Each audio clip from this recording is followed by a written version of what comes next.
आजादी के 72 साल बाद भी जिला मथुरा के गांव सलेमपुर में नाथ समुदाय के लोग नारकीय जीवन जी रहे हैं। यहां अधिकतर परिवार पिछले 2 दशक से झोंपड़ियों में निवास कर रहे हैं। ये तस्वीरें हैं जनपद मथुरा के फरे क्षेत्र के अंतर्गत आने वाले गांव सलेमपुर की। इन तस्वीरों में बेरोजगारी है, गरीबी है और यहाँ का विकास है। सरकार बात तो करती है सबका साथ सबका विकास, स्वच्छ भारत स्वस्थ भारत, लेकिन गांव सलेमपुर में नाथ समुदाय के लोगों के लिए ऐसा कुछ भी नहीं है। गांव की गंगा देवी ने बताया कि वो अपने 3 बच्चों सहित पति के साथ पिछले लगभग 20 साल से झोंपड़ी में जीवन जी रही है। विकलांग होने के कारण कहीं मेहनत मजदूरी भी नहीं कर सकती। पति बीमार रहता है, ना कोई पेंशन सुविधा है और ना ही किसी सरकारी योजना का लाभ। अब ऐसे में वो अपने बच्चों को कैसे पढ़ाएं? बोलो भैया, बोलो। क्या नाम है आपका? मेरा नाम है गंगा। मेरी तो न पेंशन है भाई साहब, न घर है, न मकान है, नल तक नहीं है, पानी को भी दुख पाती हूँ, खारा है न मीठा, कैसा भी नहीं है मेरे पास। तो कोई सुविधा नहीं है भाई साहब, न कोई मदद करता। इस लॉकडाउन में काम भी नहीं मिलता, भूखे प्यासे पड़े हैं, खाने को भी कुछ नहीं है। कभी मिलता है, बच्चे भूखे प्यासे सो जाते हैं, कोई मदद नहीं करने आता यहाँ।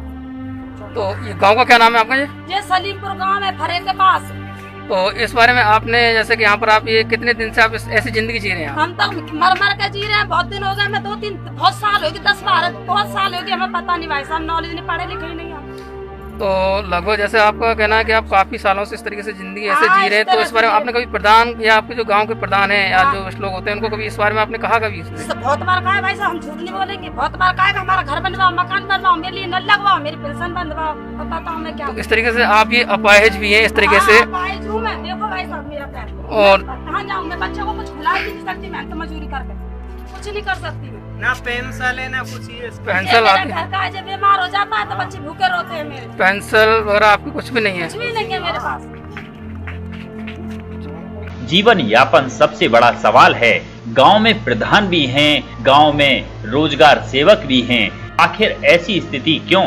जब सबका साथ सबका विकास का नारा है तो गरीबों का विकास क्यों नहीं? यहाँ इस गांव में गरीबी का विकास हो रहा है। गांव के रहने वाले निरंजन ने बताया कि उन्होंने ग्राम प्रधान से जब आवास के लिए कहा तो प्रधान पति ने उनसे 35,000 रुपए की मांग की।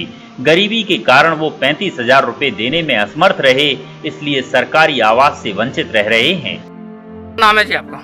मेरा नाम निरंजन है। गाँव का नाम? सलेमपुर। तो जैसे कि आप यहाँ पर झोंपड़पट्टियों इतने दिन से रह रहे हैं, इसके बारे में आपने, जैसे सरकार है जो कि देख रही है कि उनका कहना सरकार का सभी का साथ सभी का विकास, गरीबों को सभी के लिए आवास योजना के तहत वो अपना ग्रामीणों को में सभी क्षेत्रों में कहना आवास दे रहे हैं। तो क्या आपको आवास नहीं मिला अभी? नहीं मिला साहब। क्यों नहीं मिल पाया? आपने कभी प्रधान वगैरह किसी से कहा? साहब कहा था। उन्होंने क्या कहा? मना कर दिया साहब। पहले पैसा मांगते हैं, पहले पैसा देना पड़ेगा, उसके बाद में आपका काम। कितने पैसे मांग रहे हैं? मैंने उस 35,000 मांगे थे एक दफे मांगे थे 25,000 रुपये, और एक हाथ कॉलोनी पे से पैसे खा भी लिए। क्या किसी को यहाँ पर आवास मिल भी गया इस गांव में? एक हाथ को किसी को मिल गया है, वो कहने वो जैसे बड़े बूढ़ों को मिल गया है जी। तो उनसे लगभग कितना पैसा ले लिया है? उन पे से ले लिया कम से कम 25-30 हज़ार के लगभग ले लिया। वहीं जब इस संदर्भ में ग्राम प्रधान से फोन पर संपर्क किया गया तो पहले बताया कि वो ब्लॉक में हैं। जब ब्लॉक पहुंचे तो बताया कि वो निकल गए, लेकिन वो सामने नहीं आए। इस बात से तो साफ जाहिर होता है कि ग्राम प्रधान दोषी हैं, इसीलिए मीडिया के सामने आने से कतरा रहे हैं।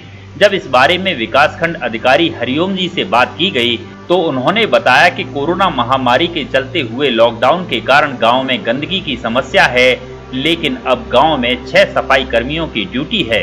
अगर उनमें से कोई भी अनुपस्थित पाया जाता है तो उन पर कार्रवाई की जाएगी, और प्रधान का पैसे लेने का मामला है, अगर ऐसे कोई साक्ष्य हैं तो उस पर कार्रवाई की जाएगी। लेकिन वहीं दूसरी तरफ गौर से इन तस्वीरों को देखिए। ये तस्वीरें हैं विकासखंड परिसर की, जहां पर कूड़े का ढेर लगा हुआ है।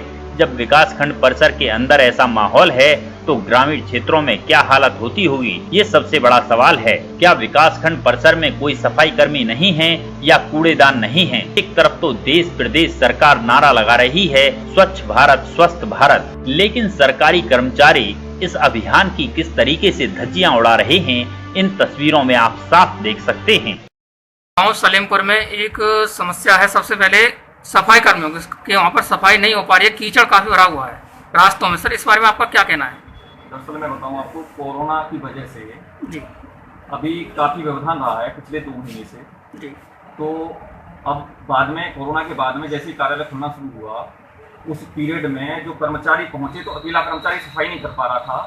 तो एक शासन की तरफ से आदेश आया, उसके तहत पूरी टीम बनाकर उस न्याय पंचायत के जो कर्मचारी हैं वो एक गांव में सफाई करें। उसके आधार पर हर न्याय पंचायत लेवल पर टीमें बना के लगाई गई हैं। आपके गांव सलेमपुर में इस समय 6 कर्मचारियों की ड्यूटी लगाई है, जो 7 तारीख से 10 तारीख तक काम करेगी। जी आज दोपहर 2 बजे से उनकी ड्यूटी शाम को 5 बजे तक थी और लगातार 10 तारीख तक पूरे गांव की सफाई करेंगे। सर हमने जो कवरेज की है लगभग 2-2:30 बजे के आसपास में कवरेज की है, लेकिन वहाँ पर तो सफाई कर्मचारी कोई भी मौजूद नहीं है। ये हम वेरीफाई कर लेते हैं, अगर अनुपस्थित रहे हैं या लेट पहुंचे हैं तो उनके खिलाफ कार्रवाई की जाएगी।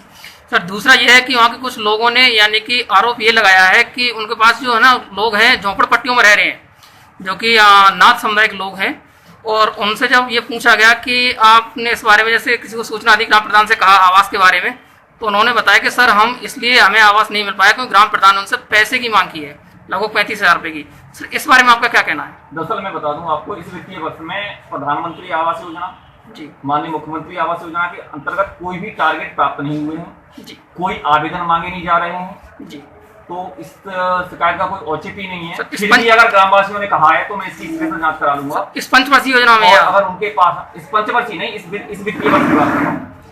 सर उनका कहना है कि इस पंचवर्षीय में उनको प्रधान के तो साथ हाथ गए, उनका ये कहना है। उसमें अगर उनके पास कोई साक्ष्य है तो वो प्रस्तुत करें, हम उनको पूरा मौका देंगे और प्रधान ने अगर इस तरह की कोई हरकत की है तो उसके खिलाफ कार्रवाई की जाएगी। जी सर। सर दूसरा एक और, जैसे कि हम सफाई को लेकर के बात करेंगे आपके, जैसे कि आपने बताया सफाई कर्मियों के बारे में, दूसरा हम आपके इसी ब्लॉक परिसर की हम बात करेंगे।